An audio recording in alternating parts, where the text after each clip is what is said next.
I'm Matt Pillar, host of the Business of Biotech podcast. And if you're listening to my voice right now, but not seeing my face, maybe you haven't heard that we've launched a new Business of Biotech videocast page under the Listen and Watch tab at bioprocessonline.com.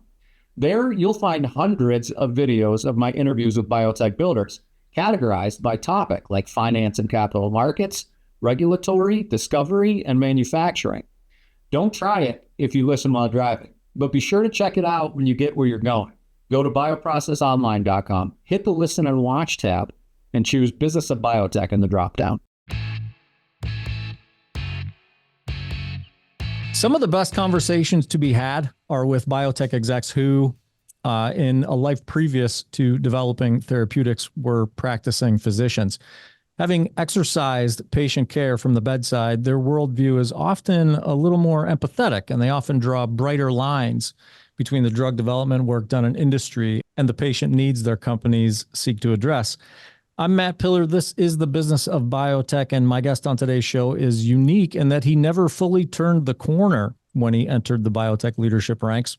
He's founded and led a couple of biotechs now, including the exciting new company he's found in Tome Biosciences.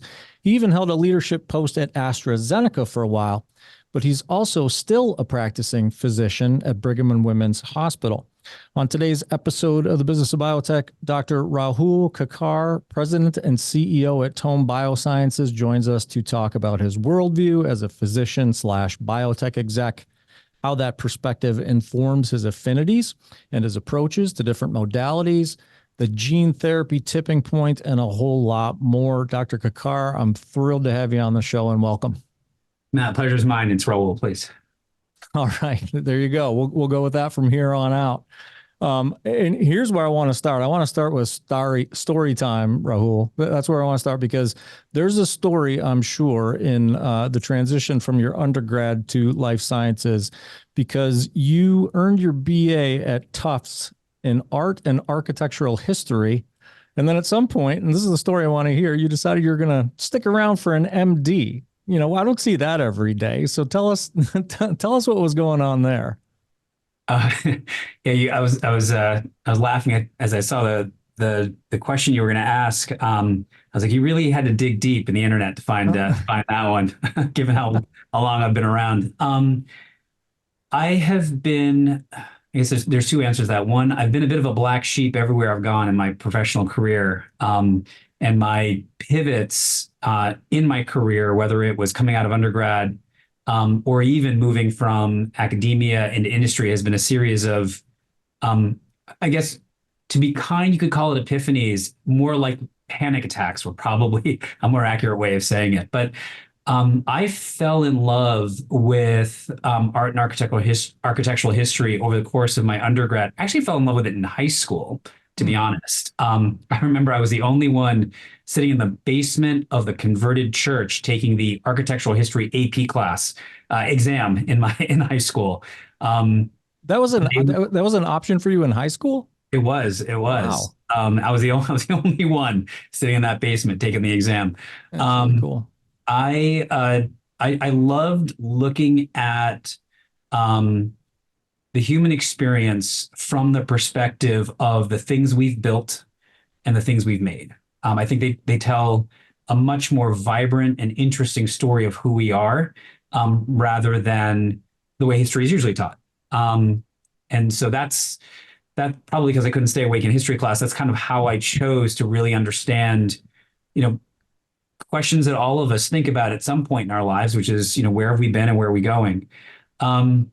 Fundamentally, though, moving away from the study of art and architectural history, or even consideration for a career as an architect, which was a serious consideration for a while, rested on, like many things, the guidance of my parents, where, moving into the sciences and medicine was seen as a more stable career, a more reliable career. And my parents were immigrants to this country, and worked their tails off to go from effectively nothing.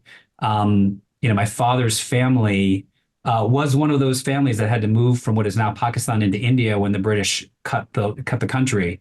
And so literally when he came here, he had nothing to his name, and worked very, very hard to put me through school. And so his advice was, you can love and study whatever you'd like, but at the end of the day, you've got to support your family. So that was sort of the push into the sciences. But I never was satisfied with just, I don't want to say just, but with becoming a practicing physician and practicing my entire career. And so that kind of led to the second panic attack, which was at the end of my cardiology fellowship at MGH, when again, I really wanted to be part of the story of how we move, in this case, human health, but our society forward, rather than being someone who simply practiced. Yeah. Yeah, that's wow. That's a pretty cool story. There's still conflict though happening for me, like between the sort of the liberal arts bend, the right and left side of the brain, right? Like how do you reconcile that? Like, I don't know, making the leap. I mean, I can see from art and architectural history to perhaps architecture, but then there's a leap to perhaps architectural engineering, and then it's a whole different ballgame to leap into medicine, right? Like. Was there any conflict or struggle internally with you in terms of like, the right and left side of the brain kind of arguing with one another about where your true skills and passions lied? Oh, intensely. So I actually got into medical school early in my second year of college. And so that really opened up the last couple of years of college to really study whatever I wanted, which is where I focused on art and architectural history.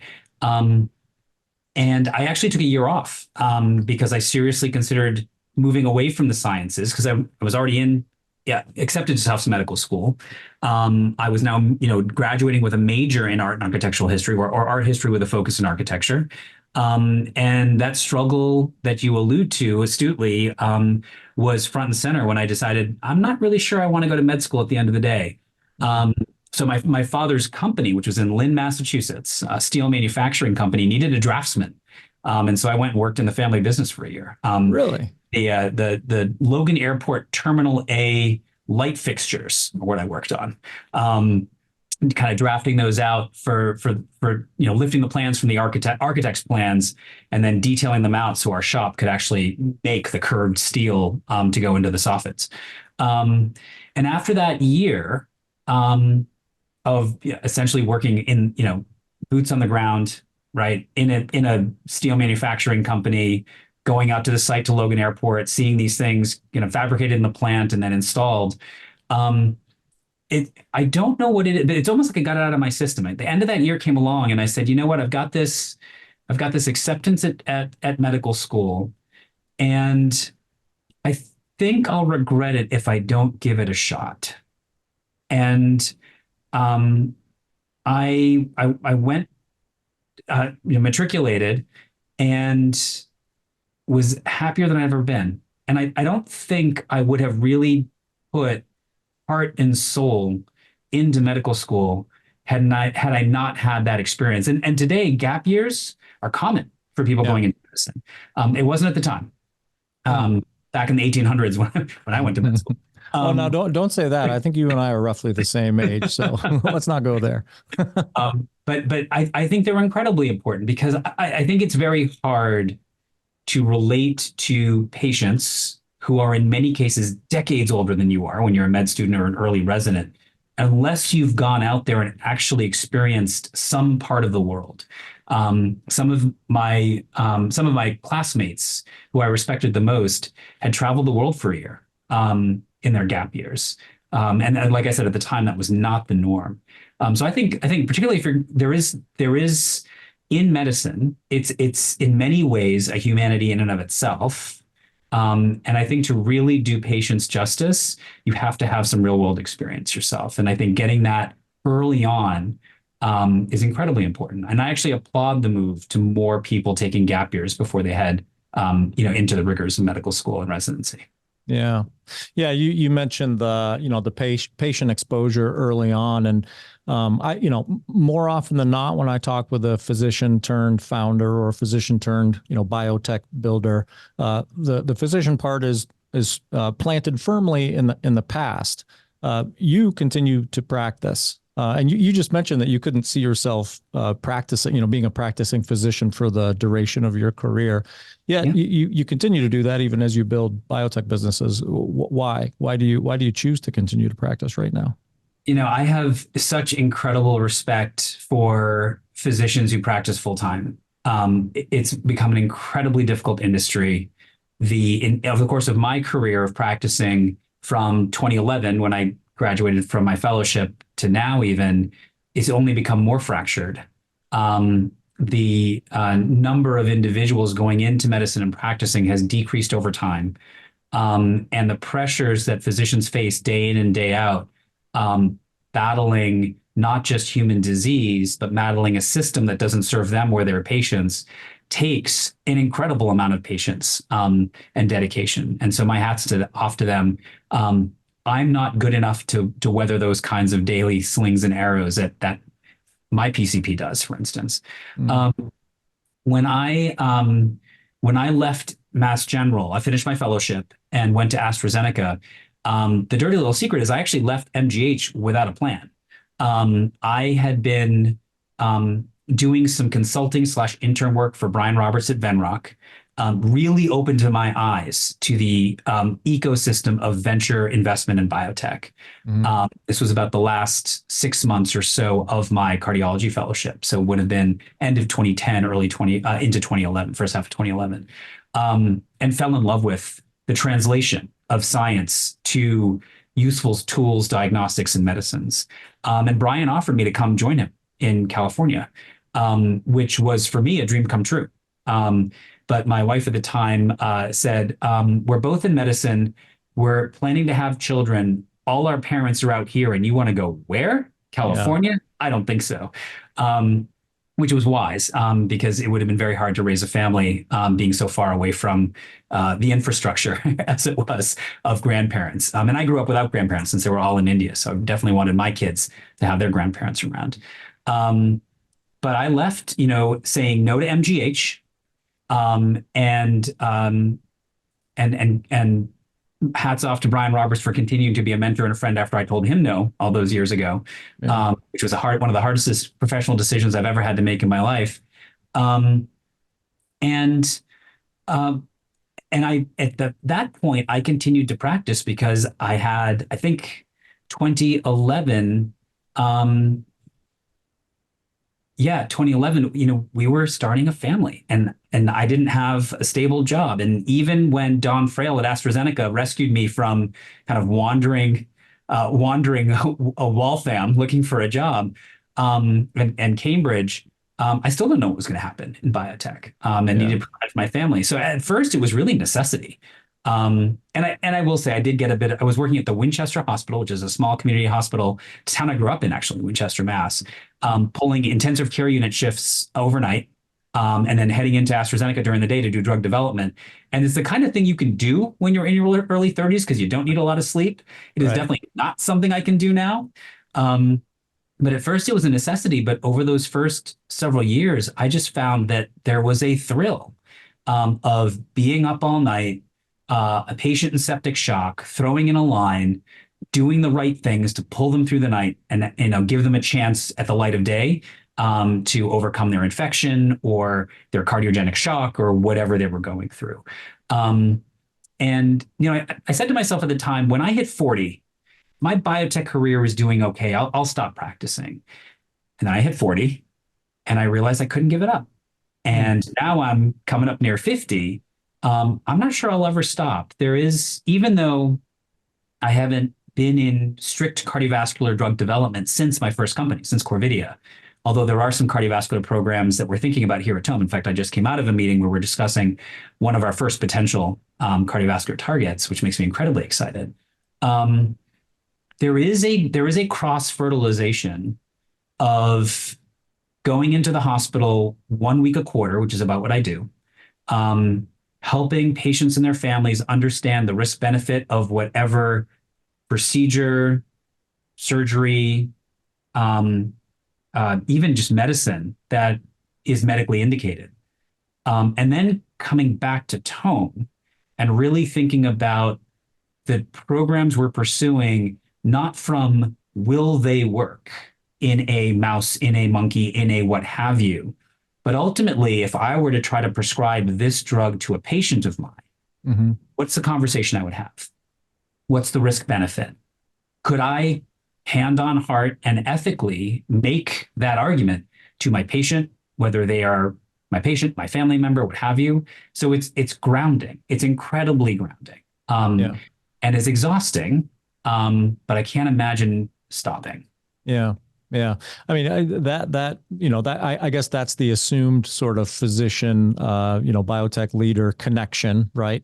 Where is there perhaps still conflict, or have you seen conflict between the two roles that you play now? I keep focusing on conflict. I don't mean to do that. I don't mean to make this a negative conversation, but I mean, even in your personal life, like it's got to be tolling on your family, taxing on your family, I'm sure, to some degree during those weeks where you're, still practicing. Or for sure. I think the conflict comes when I routinely, particularly given that Tome is in cell and gene therapy, right, which are some of the most expensive areas of medicine. And I go into the hospital and I want to put a patient on a fib on apixaban, which is a branded blood thinner. And there's 2 to 3 other drugs in the same drug class that I could choose from. That's my preferred because it doesn't have as much danger when somebody has kidney disease as well. And a lot of cardiovascular patients have kidney disease. And myself and the team, whether it's the nurse practitioners or the residents, have to cycle through drug after drug in the drug class, potentially to a drug that's less ideal because their insurance company won't cover it. And we are dealing with patients being discharged and having to switch medicines because they can't get coverage for, because whatever the drug that is ideal for them, that at least in my judgment is ideal for them, isn't covered. These cost considerations come in routinely in decisions around which drug to choose. And going from that, and these are drugs that are a few $1,000s a year. Never mind cell and gene therapy, which are priced in the millions. And so there is a conflict, which is over time, and Tome is still very early, we're still preclinical, but over time, how do we craft a commercial strategy around cell and gene therapy that is still grounded in the fundamentals of value to the patient, more so than how do we maximize our return? Do you struggle to keep that in perspective in these early days at Tome, or is it your sort of natural inclination to want to fast forward to tackling that problem, given that you've got that patient exposure and the payer experience on a regular basis? Not as much. I mean, I think, we are many, many years away from approvals, not as many years away from the clinic per se. And honestly, if these drugs work, we'll be doing good for patients even on a limited basis in early clinical trials. I don't necessarily want to fast forward it because I think these are very, very novel technologies which are irreversibly manipulating the genome. I think the caution that we and others in this CRISPR DNA space are taking is prudent. Mm-hmm. You mentioned a little bit earlier, you mentioned that, when you got bit sort of by the venture capital bug and started learning a bit about translational science. And I mean, that's exciting stuff, right? Like looking, especially when you've got an MD, when you've got some experience with medicine, looking at, molecules, mechanisms of action, pathways, and having an opportunity to shape those like winners in your mind.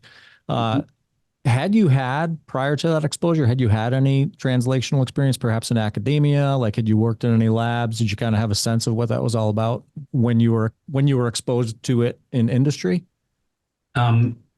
Zero. And Zero. But the difference is I thought I did, but looking back, I had no idea what I was doing. In fact, when I was working in one of the reasons I chose the lab that I worked in as part of my cardiology fellowship, which is the lab of Richard Lee at the Brigham, it was because Richard was very entrepreneurial, had started several companies, had always had this translational bent. But he and I have tremendous respect for him. I had a great time in his lab, but we butted heads in a collegial way, but we butted heads because all I wanted to do was take the molecule I was working on that the science at the time was suggesting was cardioprotective, and move it into pig studies so we could move it into human studies. And Richard's advice, which was absolutely correct, was if you're going to have an academic career, you need to keep chasing that molecule in a dish because that's what you're going to write your next grant on. So I knew I had an instinct to see this, to see molecules move into human medicine, and see what good they can do. But I was incredibly naive at how complex and how difficult that process actually is. Yeah. How did you reconcile that? Like what was the process to getting to the point where you're like, okay, I need to take a beat. This is how this industry works. Like what was sort of your modus operandi during that transition, I guess, in your career? So it was very much, I need to learn from the best person that will have me. And that's why I think Brian was for me an inspirational figure as an investor, and someone who I continue to value as a friend and mentor, and someone who, having never actually been able to directly work for him, has always been sort of a regret in my career, is that I was very, very fortunate. Lightning struck twice in this case, where Don Frail was building a group at AstraZeneca that was focused on drug repurposing, and took a flyer on me. He was coming over from Pfizer, building a group that was a reorganization of an existing structure within AstraZeneca, very experienced drug developers, PhD drug developers, and a few MDs as well. And he took a flyer on hiring me, who had absolutely zero industry experience, and the only one in the group that had zero industry experience. But what I thought to myself at the time was, okay, this isn't venture, which is where I thought I would end up, but I am going to learn how to develop a drug from these individuals, from Don and from the team at AstraZeneca. And so my solution to that problem and that conflict was try to align myself with the best in the business. Yeah, it's an interesting, it's a beautiful segue, Rahul. You just gave me the most beautiful segue because in my digging, right, like my PI work before I got on the phone with you, I found your title at AstraZeneca. And I love the way you put it. Don sort of like scooped you up and said, "Hey, here's a place for you to get some footing while you get your family started and decide whether you want to practice for the rest of your life." You were Director for Emerging Innovations, Scientific Partnering and Alliances. That's probably a one-of-a-kind title, right? Like you're talking about the position that you were working your way into there as being sort of a first-of-its-kind position, and that sounds like a title that's given to someone who's like, "Hey, this is a first-of-its-kind position." What did that all mean? What were you doing? Yeah, AstraZeneca was building a drug repurposing group, which basically means a group that was tasked with looking at all the molecules across the portfolio of the organization. And we really had a broad remit, molecules that were parked, molecules that were still active, and looking orthogonally, which is to say, if a drug like the drug we spun out, the anti-IL-6, MEDI5117, it was in the MedImmune portfolio, which obviously MedImmune was acquired by AstraZeneca several years ahead of this, was active in development for rheumatoid arthritis. And, partly based on my interest in inflammatory mechanisms of cardiovascular disease, myself and another scientist thought, wow, this molecule might be really interesting for cardiovascular disease. And we did some preclinical work. We had some budget to do mouse studies and to retrospectively analyze some of the large cardiovascular trials that AstraZeneca had run, and to form this hypothesis around, could IL-6 be an interesting cardiovascular drug? But that's really what this group was designed to do. It was designed to look at molecules that were in the portfolio and find indications and diseases which were rational, but never originally envisioned by the scientists that developed the drug in the first place. And we had several successes of drugs that showed positive phase 2 data.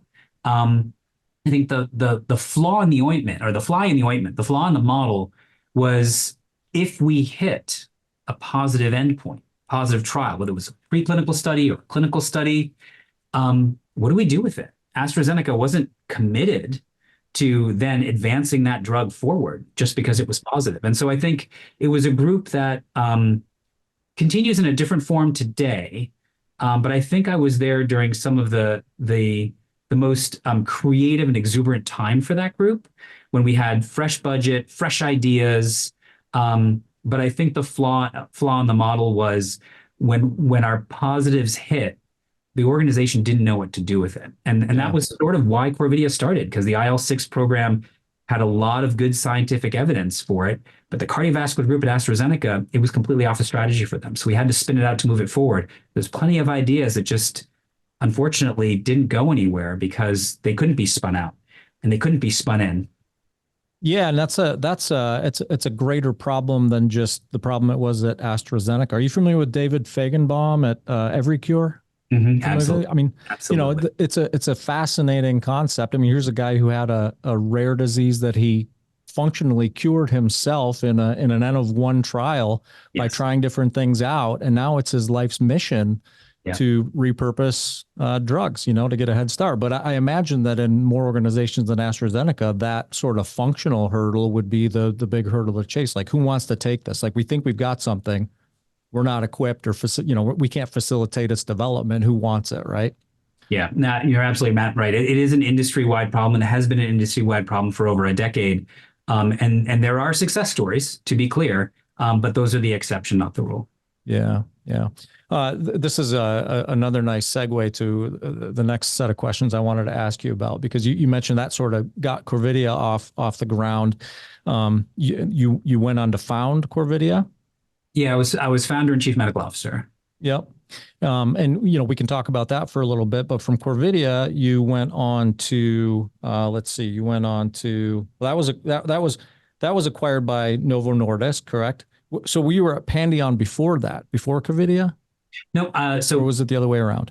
It's the other way around. So Corvidia was acquired by Novo in 2021. 2020. I'm holding my breath because that compound is now in phase 3 in a large cardiovascular outcome trial.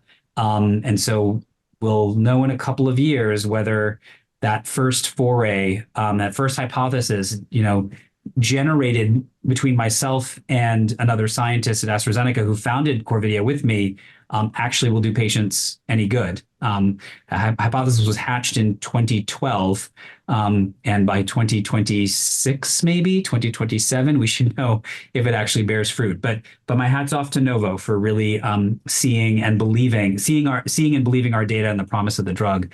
But in 2019, at the end of the summer 2019, I was asked by Alan Crane and Polaris to become CEO of Pandion Therapeutics. Yeah. Okay. So, and this is where I'm going with the questions. So, Corvidia was working in antibodies, and you went to Pandion, which was acquired by Merck for a couple $1 billion.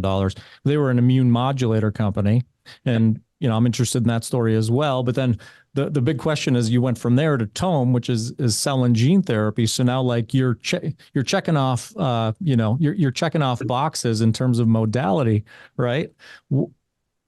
If you want to talk a little bit about the Pandion experience, that's great too. But the question I want to get to is, like, what is your I guess, rationale between modalities and indications in terms of what Rahul Kakkar decides he's going to do with his life next? Because you've got, like I said, you're kind of checking them all off right now.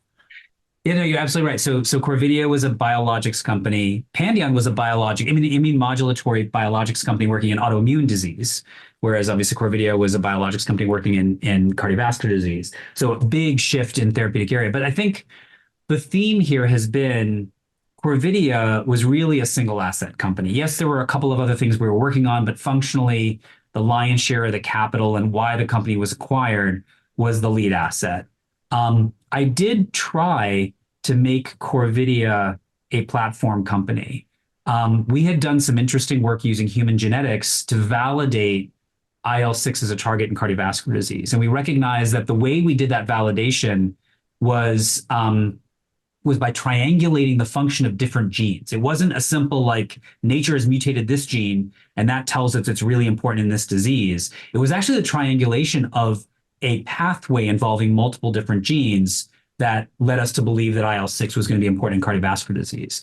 And we had this idea that this is very, very complex, multidimensional biology that is very different than the linear reductionist biology that we usually prosecute. And would a computer program looking at transcriptional data allow us to find more evidence of nonlinear, multidimensional genetic mutations to validate other targets? Mm-hmm. It's effectively AI before we were calling it AI, right? This is back in like 2013, 2014. Right. We actually but the idea was there's a platform potential there. Yeah. Yeah. And we actually did some early work with a CRO that worked in early ML models, very, very early ML models, to try to mine publicly available transcriptional data to find more evidence of these multidimensional genetic mutations that nature's created that would validate certain targets. And the board wasn't supportive. We never actually resourced it beyond a couple $100,000 to do some pilot work. And so when I got to Pandion, what attracted me about Pandion, other than the fact that, yes, it was still in the world of immunity, right? My first company was immune mechanisms in cardiovascular disease. This was immune mechanisms across autoimmune disease.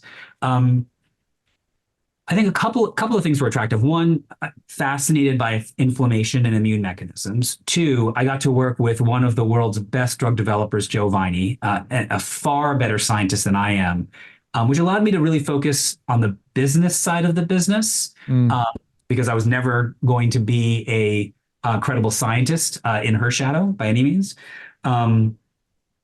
But that was a multi-asset company. We called it a platform company, but in the strictest sense, it wasn't a platform. It was more a protein design philosophy that had the potential to create multiple targets across numerous autoimmune disease. So single asset, now to multi-asset. Mm-hmm. And so when Pandion was acquired, I actually wasn't sure I was going to jump into another company, to be perfectly honest. I was like, maybe now is my time to go back to venture, which is where my heart was back in 2011, when I was doing that consulting/intern work for Brian. Yeah. And then I saw the paper that underwrites what Tome has become, coming out of MIT from our founders. And I realized, one, this is a true platform. But two, this technology solves outside of delivery restrictions, solves the key technical limitations that we have today in the gene editing world. And I've never been a rare disease drug developer. I've never done cell and gene therapy before. But I saw that this was an order of magnitude more in scale. So single asset, multi-asset, and now Tome is really a step forward into cell and gene therapy, right? Very, very broad pipeline. Mm-hmm. But it also allowed me to do something that I wasn't really able to do at my first two companies, which was craft a truly productive and innovative culture within a company. My first company, I was not the CEO. It was run by a commercial head. It was a small company, clinical stage. There wasn't a culture, to be sure. And in my second company, I was the second CEO of that company. There was a culture in place that was largely led by Joe, a phenomenally productive culture, but not one that I had much of a hand in crafting. So coming to Tome, it was a chance to work with a technology that could truly revolutionize and move past the limitations of current cell and gene therapy tools, but also a chance to build a culture drawing from all of the lessons I had learned, both in biotech, but also in the clinic. Yeah. Yeah. I'd like you to hover there for a minute and maybe extrapolate some of those experiences that made you an effective culture builder. Because, you mentioned a minute ago, you talked about like having an opportunity in one of your positions to take a break from the science and go build the business. Right. Mm-hmm. And that's a learned skill. That's a learned skill, especially for someone who's coming out of the science world or the practicing world. So is culture building, right? Like, I mean, I've had enough experience with physicians to know that culture and bedside manner are maybe secondary on the list, which is fine. Hey, as long as you keep me alive and healthy, I don't care if you're a nice guy or not. I don't care if you give me a warm, fuzzy feeling or not. But what were some of the, I guess, more specific sort of points along this journey where come to Tome, you feel equipped to not just build a business, you learn that along the way, but also to build a unique and thriving culture? So let's be clear, Matt, I don't feel equipped to be a physician, a CEO, or a culture builder at this point. I'm still learning. You're a Renaissance man, Yeah, I'm still learning. Clearly. I think there are a couple of things. One, I've had some true challenges in my life along the way. Things in my family, things my extended family, in my immediate family. Hell, just raising 3 kids is a challenge. Yeah. And I think that I always think about a tagline that is underneath the personal email of one of my mentors. I mentioned a few of them so far, Brian Roberts, Alan Crane, but under the tagline of Michael Davidson, who was my first CEO at Corvidia and remains a friend and a true mentor to this day, is things work out the best for those who make the best of the way things turn out. And I think Michael also has seen some slings and arrows in his day. And I think, and I actually was sitting down with Brian a few weeks ago when I was in California over a cup of tea. And we were sort of aligning on this idea that one of the most dangerous things for the human mind is sycophancy. And one of the best things for the human mind is struggle. You'll learn the most about others and yourself when you're tested in some way, whether it's a difficult relationship, whether it's the unknowns of raising a child, whether it's a difficult patient in their family who are really struggling with the disease. I've had a lot of struggles in my life, I think, both personally and just being a physician in the realm of cardiology, where nearly every time I practice medicine, someone is passing away. I mean, cardiovascular is serious disease. Yeah. And just having to learn more about yourself and how people react to adversity, what brings out the best in them and what makes the worst even worse. And seeing that again and again in different realms. I think at some point, unless you stick your head in the sand, you can't come out of those experiences as an adult human being without recognizing that there are certain themes that bring the best out of people. And a lot of the words that we use to describe those themes are somewhat trite: compassion, genuineness, vulnerability. I mean, some of these are buzzwords today, but they're buzzwords for a reason. I have found that, and this is not me, this is really me in partnership with our chief of people here, who Tome would not be what it is without her hand on the cultural tiller, as it were. Without sharing that philosophy of, if you truly show up as genuine to individuals, unless they really have a personality issue, they'll generally be genuine back with you. Yeah. Yeah. I was going to say some of those, what you were referring to, buzzwords, totally get that. But I think they're no longer buzzwords when they're demonstrable, right? Like when they're demonstrated. Well put. Well said. Yeah. Well said.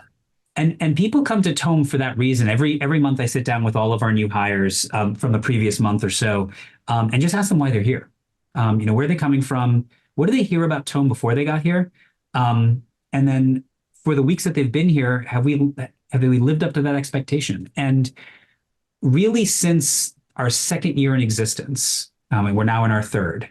So for the last year and a half, almost 2 years, people come here not just for the breakthrough technology, but they come here because somebody they know works here, or somebody they know knows somebody they know who works here. And they talk about how wonderful it is to work here. Our people are helpful, genuine, collaborative, and that these are things that many, many companies talk about, but even just through interviewing, they really felt it. And the most gratifying is that when they're several weeks in, they're like, yeah, it absolutely lived up to the hype. I was skeptical, but absolutely has lived up to that reputation. And so that's why I know even though we're 150 people now, we're still doing something right. And I think it really just us as leadership showing up as transparent and genuine. Yeah. I like your reflections on the value of struggle. And I want to shift gears here a little bit and talk about some of this groundbreaking technology, because like the value of the struggle is on full display in cell and gene therapy right now, right? Like everyone knows that the struggle is it's a valiant struggle. The last time you and I talked a few weeks ago, you talked a little bit about inflection points, and I think you mentioned that like we're approaching one, maybe not, maybe not on the precipice, but approaching an inflection point right now. So I guess frame up for us like what is the struggle, the technical or scientific struggle that your company is in lockstep addressing right now, and perhaps what are some of the holdups around declaring victory in the struggle? Yeah. I was actually just having this conversation with John Finn, our CSO, this morning. There are a series of struggles that we will face over the coming years. The first one, to answer your question, is proving that this DNA editing technology is worth anything. And what I mean by that is it's not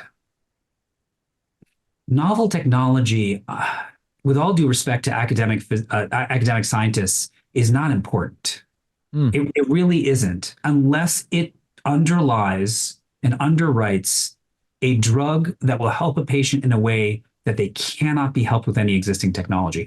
I don't frankly care. And this is again, the physician and the physician and non-scientist in me. I don't care what the mechanism of editing a piece of DNA is. I really don't. What I care about is whether that mechanism can lead to a drug that's going to help someone in a way that no other editing technology, no biologic, no small molecule, no RNAi ever could. And that's why I get somewhat frustrated when I see so many companies going after so many of the same drug targets. To me, that means that your editing technology, no matter what you say, isn't actually all that interesting, because it's only interesting if a patient will benefit. And so for us, I think, our first struggle that we've overcome is actually identifying a list of targets, a list of diseases that really we're addressing in a way that nobody else can. That was struggle one. That's behind us, and would love to talk about that more as we get to the second half of this year and we start talking about our pipeline more openly. The second is really proving that the technology can work as a drug development platform, right? Because when it comes out of MIT, it's a paper and it's some plasmids and it works in a dish, and maybe it seems to work a little bit in early mouse studies. That's all been published. It's all public domain. What we need to do is industrialize it, and industrialize it in a way that with a speed and a cost, it can actually start creating these drugs in a bona fide manner. We don't ask those questions of protein engineering techniques. We know they work. They've been working for decades. Yeah. But you don't always know that about a new DNA editing technique. And so that is where we are now. And as a preview of data that we will be showing at the end of this year, towards the second half of this year, and into 2025, we are at the point where the data that I'm seeing, I have no doubt that programmable genomic integration is a bona fide drug development platform.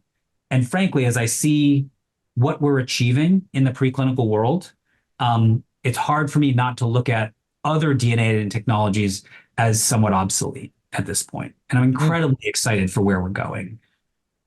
Our next struggle, quite frankly, there's a struggle I'll talk about in a minute. The ultimate struggle then is going to be going into the clinic and showing that what we're doing in animal models, we can actually do in patients for their benefit. I mean, that's sort of an obvious one. Right. But there is an intermediate struggle, and that is an intermediate struggle between where we are now and where will we be then in the clinic, that is unique to our time. And that is the risk of capital. Expensive DNA editing platforms are out of favor in our industry right now for pharma, for investors. And so as we talk to investors and bankers, and people ask me a somewhat variant of the question you're asking, which is, what's the biggest risk in front of you, they're usually asking for a scientific answer. And I'll say, if you actually understand our data, you'll realize that we've discharged most of the technical risk. Not all, but most. Yeah. Our biggest risk is being able to raise enough money to keep doing what we're doing. Is that softening at all? I mean, coming out of JPM, there was a lot of pomp and circumstance about biotech coming back and capital markets loosening up again. Or is very, specific to this niche, gene editing, is it still a pretty hard market to operate in? No, I think it definitely is softening. These things run in cycles, and when I talk to when I talk to individuals who've seen more cycles than I have, so again, I go back to Brian quite a bit. Some bankers that have formed a very close relationship, and one particular banker who worked very closely with me on the Pandion sale, and they helped me think through what the phase of the cycle that we're in. Mm-hmm. It generally goes like this: during these periods of downturn, valuations become depressed, and large pharma comes in and starts buying things on the cheap. And when that starts happening, now the IPO window starts to open, and then that trickles back down to the private markets. We saw robust M&A right through the most difficult periods of private investing in our industry over the last couple of years. We're now starting to see IPOs move forward. Some do well, some do not. So thawing, I think you used the word thawing, is an excellent word for it. We're not liquid yet, but we are thawing. I think I said softening, but that's akin to thawing. I'll give you thawing, absolutely. Yeah.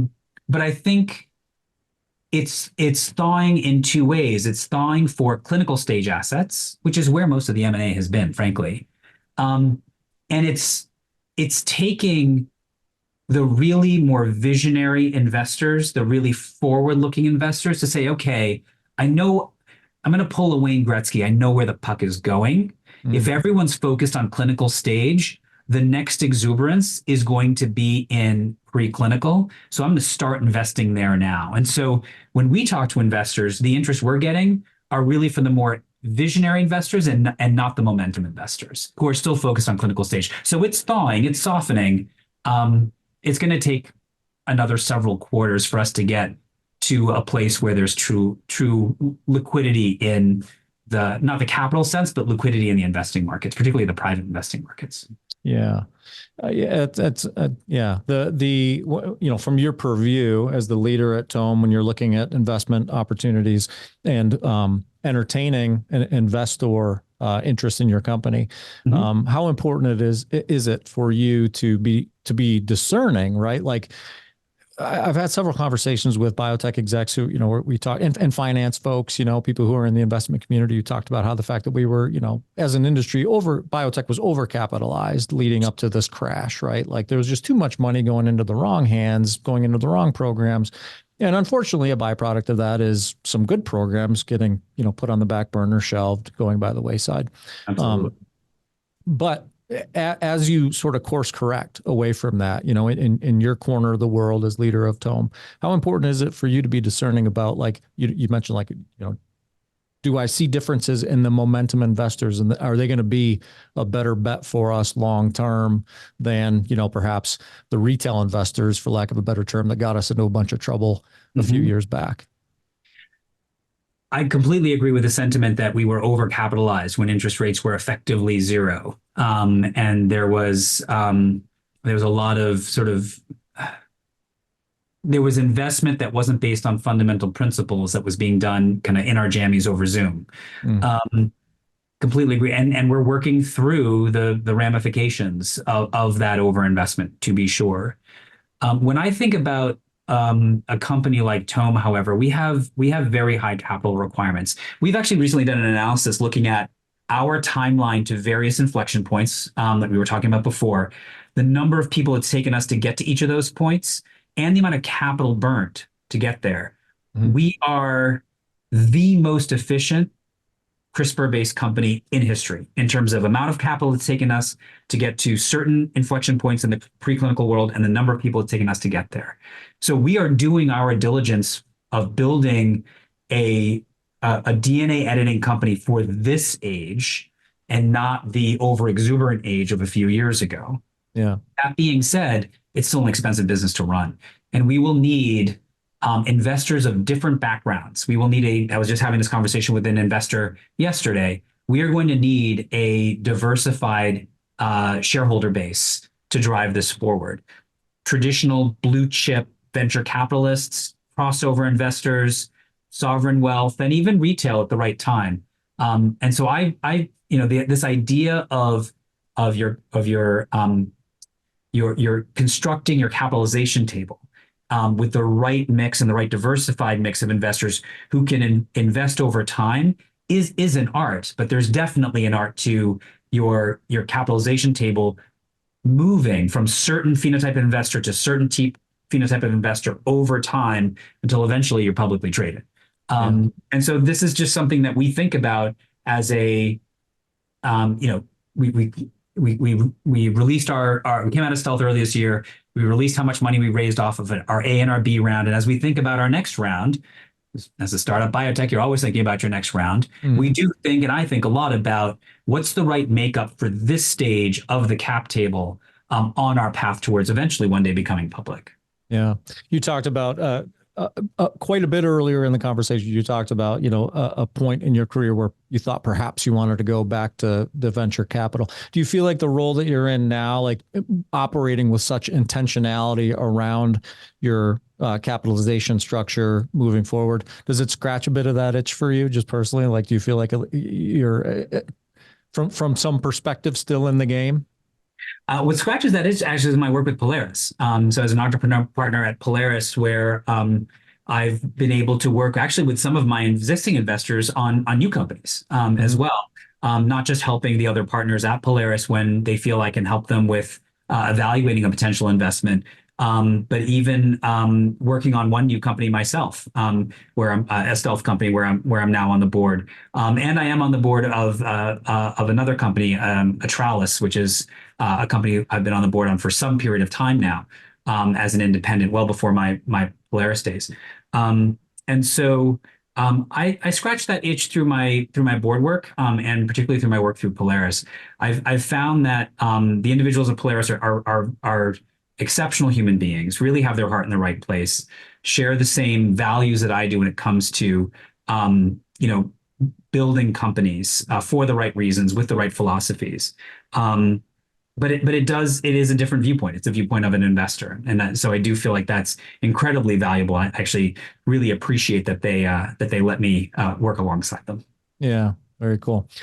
We are running short on time. Can you believe how fast time is flying right now? I'm enjoying this conversation so much. I could keep you on the phone for another half an hour or so, but I don't want to do that. I want to be respectful of your time, but I do want to shift gears a little bit and get your perspective on this. I just because I've been thinking about it lately. I wrote a reflection recently on pharma in general's PR problem, right? And I'm curious about your take on, I mean, it was Nielsen data that basically said the pharmaceutical industry is held in a lower regard than lawyers, airlines, the federal government. We're keeping some pretty rough company in terms of public perception. And public perception is patient perception, right? Like, we're working ultimately to serve the public. And I know that a lot of that reflection is rooted in, payer experiences, big pharma, but we can't pin it all on them. I'm curious about whether you have any opinions on the role that biotech could and should play, given the fact that that's where the most exciting, most innovative, most patient-centric work is happening. Like I said, your opinions on the role that the biotech could or should play in sort of changing the PR paradigm of this industry. Yeah, no, it's absolutely correct, and it's been correct for a very long time, that we are not well regarded. It's really interesting. Patients don't generally hate their doctors, and they don't generally hate the medicines they take, but they hold in very low esteem the companies that invent, design, develop, and launch those medicines. There's a bit of cognitive dissonance there, and I think you're right. There's a reason for it. I think, unfortunately, the pharma industry gets politicized. There are many, many more players in the pharmaceutical industry, insurance companies, PBMs, et cetera, Each has its own entrenched interest. It's incredibly convoluted. And what the public discourse has done, with I don't fault anyone for this, is simplify that for the reading populace. You need a scapegoat. You need an enemy. And pharma has done itself no favors in the way it prices drugs and some of the scandals that have happened over the years. So I understand where it comes from. Yeah. To your question about can biotech do something? In my mind, biotech in general is on the earliest stages, right? Startup, early R&D, early to late R, and then into early D, right? Into clinical. And in my experience so far, by and large, the folks that work in biotech do it for all the right reasons and are equally flummoxed by, why we get such a bad rap. But can biotech really help the perception of the industry that is driven largely by the public's understandable anger over commercialization of drugs? The honest answer, Matt, is I'm not sure. Not sure. That's not the realm in which we play. Yeah, I just feel like, and this is a raw thought. Like, it's a raw thought, right? Like, I just feel like so much of the positive news, so much of the excitement happens in biotech. And maybe it's a matter of, you share the good news that's happening in early R&D in biotech, and there's such a dichotomy between that and the current standards of care that it just creates more ill will. I don't know. You know what I mean? Like, it's just, I feel like, to your point, like, I live in that bubble too. Like, I live in this bubble where I talk to guys like you and women like you all day, every day. Yeah. And I'm like, what is, where's the good news and the hard work and the altruism getting lost in the translation, But, perhaps to your point, it's just too soon. No, I think you're right. Because even when we go out there and talk about the promise, I do wonder if people look at that and say, "Oh, that's just spin. That's just a way for us to buy the story." Because my experiences with my loved ones and my own health have been, the same for the past 30 years at the point of care. My loved one can't afford, like I was talking about with, putting a patient on a blood thinner. My loved one can't afford X medicine because the pharma companies price it too high, and the reality is so much more complicated than that. But to me, when a patient's day-to-day experience is difficulty affording their medicines, until we fix that, we're not going to be able to punch through that with what's really happening in biotech, which is truly groundbreaking and revolutionary science that will extend life. Yeah. Yeah. All right. One last question for you, and then I will let you get on with your day. As I said, the physician turned founder turned biotech builder is always super interesting to me. You're a continuing your practice in the clinic and also leading a biotech, but that's more often than not a difficult transition for physicians and scientists to make. So if you were speaking specifically to MDs and scientists turn biotech builders or aspiring to, what would be your pithiest advice for those folks to I guess encourage them and inspire them along that transition? There's not enough of us. I think back to my away medical rotation in Tanzania, where I would spend the day seeing children die of cerebral TB, something that doesn't even happen in our country, and spend my evenings reading Ayn Rand, of all things. And what came together during that sort of dichotomous period of experiences during the day versus reading at night was the people that really change the world are the Howard Rourkes who know how to rivet and then go on to design buildings, or the Hank Reardons who know how to smelt and then build a successful business on breakthrough technology. We need more people who have their boots on the ground in medicine, who know how to rivet and smelt, but then move in to actually build the businesses that change the world. There's not enough of us. And I think that the industry would be better served by more of us making that, I wouldn't even say transition, but straddling the boundary between both practicing medicine, but also working in the wonderful business of making new drugs for patients. Yeah. All right. I lied. One last question to follow up on that. Please. Where would you point those people to surround themselves with the right people to be equipped to not just rivet and smelt, but develop businesses, build businesses that then create medicine? Yeah. I did it the hard way. I got lucky. I found people that believed in me. That doesn't always happen. There are ways to do it. The most tried and true way are going through consulting agencies like the McKinseys of the world and the Boston Consulting Groups, which are fine because you really do learn valuable lessons there. Mm-hmm. My only advice would be don't give up practicing along the way because you lose something if you do. Yeah, very good. Well, it's been a real pleasure to talk with you, Rahul. I appreciate you taking the time with us. I think I really enjoyed our time. I hope we get to do it again. You actually mentioned maybe toward the back half of this year. So I'm going to hold you to that. Maybe towards the back half of the year, we'll have you back on for an update on what's going on at Tome. I've enjoyed our conversations to date, and I would love to do it again later this year. Fantastic. Thank you. Take care, sir. Thank you. That's Tome Biosciences President and CEO and Brigham Women's Hospital physician, Dr. Rahul Kakkar. I'm Matt Pillar, and you just listened to the Business of Biotech. We are produced by Life Science Connect and its community of websites and publications designed to help life science decision makers learn, solve, and source their way through the rigors of this dynamic industry. If you like listening in on conversations with biotech leaders like Dr. Kakkar, subscribe to the podcast anywhere you listen, leave us a review, get in touch. And as always, thanks for listening.